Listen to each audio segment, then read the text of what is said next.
জাহাঙ্গীরনগর 2023-24 এই কোশ্চেনটা খেয়াল করো। দেখো এটা কিন্তু একটা এমসিকিউ কোশ্চেন। এখানে কি বলতেছে খেয়াল করো তো, যে 1/2, ব্যাসার্ধ বিশিষ্ট একটা বৃত্ত 1,1 বিন্দুতে অতিক্রম করে এবং যার কেন্দ্র হচ্ছে y = 3x - 7 রেখার উপর অবস্থিত। বৃত্তের সমীকরণ বের করতে হবে। সো দেখো ভাইয়া, এটা আমি তোমাদের কোশ্চেন ব্যাংক থেকে একটা স্ক্রিনশট নিছি। সো দেখো এই কোশ্চেনটা কিন্তু এমসিকিউতে আসলে এভাবে করতে হইলে অনেক টাইম লাগবে, 1 থেকে 2 মিনিট সময় এখানে চলে যাবে। বাট এই কোশ্চেনটা কিন্তু এত বড় না করে জাস্ট তুমি 10 সেকেন্ডের মধ্যে করে ফেলতে পারবা। কিভাবে? চলো সেটা দেখাই, খেয়াল করো। সো এটা হচ্ছে সেই জাহাঙ্গীরনগর 23-24 কোশ্চেনটা খেয়াল করো। এখানে কি বলতেছে যে ব্যাসার্ধ হচ্ছে 1/2, এবং সেই বৃত্তটা এত এত বিন্দু অতিক্রম করে এবং ওই বৃত্তের কেন্দ্র এই রেখার উপরে আছে। আমাকে বৃত্তের সমীকরণ বের করতে হবে। এখন তুমি যদি মেইন প্রসেসে করতে চাও, তোমার এত বড় একটা সলভ করতে হবে। বাট আমি দেখো তোমাকে মাত্র 10 সেকেন্ডের মধ্যে বলে দিচ্ছি, খেয়াল করো কি করবা। সো দেখো ভাইয়া, এখানে কিন্তু বলতেছে আমার যে বৃত্তটা, সেই বৃত্তটা কিন্তু 1,1 পয়েন্ট অতিক্রম করে। দেখো ভাইয়া, এই বৃত্তটা কিন্তু 1,1 বিন্দুতে অতিক্রম করে। সো আমি দেখব অপশনের কোন সমীকরণটা অপশনের কোন সমীকরণটা 1,1 কে সিদ্ধ করে।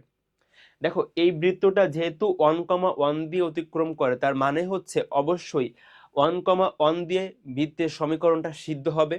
সমীকরণ সিদ্ধ হওয়া মানে হচ্ছে তুমি ওই পয়েন্টটাকে সমীকরণের বাম পাশে বসাবা, সেটা ডান পাশের সমান হবে। ঠিক আছে, চলো আমি দেখি আসলে এই 1,1 কে এই অপশনের কোনটা সিদ্ধ করে। চলো দেখি। তাহলে তুমি জাস্ট পয়েন্টটাকে বাম পাশে বসাও। দেখো বাম পাশ সমান ডান পাশ হয় কি, আসো। তাহলে দেখো তো এখানে 1,1 বসালে কত হবে। এটা কিন্তু আমি এখানে লিখে দিচ্ছি, বাট এটা আসলে লেখা লাগে না, তুমি মুখে করতে পারবা। মানে তুমি জাস্ট মুখে হিসাব করলে বুঝতে পারবা। দেখো তুমি যদি এখানে দেখো 1,1 মানে হচ্ছে এক্স এর মান 1 বসাবো, ওয়াই এর মান হচ্ছে 1 বসাবো। তুমি এখানে বসাও, দেখো জীবনেও শূন্যের সমান হবে না। তুমি যদি এক্স এর মান 1, ওয়াই এর মান 1 এই সমীকরণে বসাও, এটার ডান পাশে কখনো জিরো আসবে না। তার মানে এই 1,1 পয়েন্টটা এটাকে সিদ্ধ করে না। তুমি চেক করে দেখতে পারো। দেখো এখানে আমি বসাই, তাহলে আসে 1 + 1 - 10 - 2 + 4। দেখো তো কত হয়, এখানেও একটু শূন্য হচ্ছে, হচ্ছে না কিন্তু।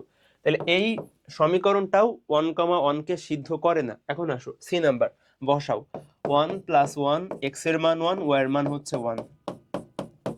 দেখো তো কত হচ্ছে, এখানেও কি সিদ্ধ করে না ভাইয়া? করে না।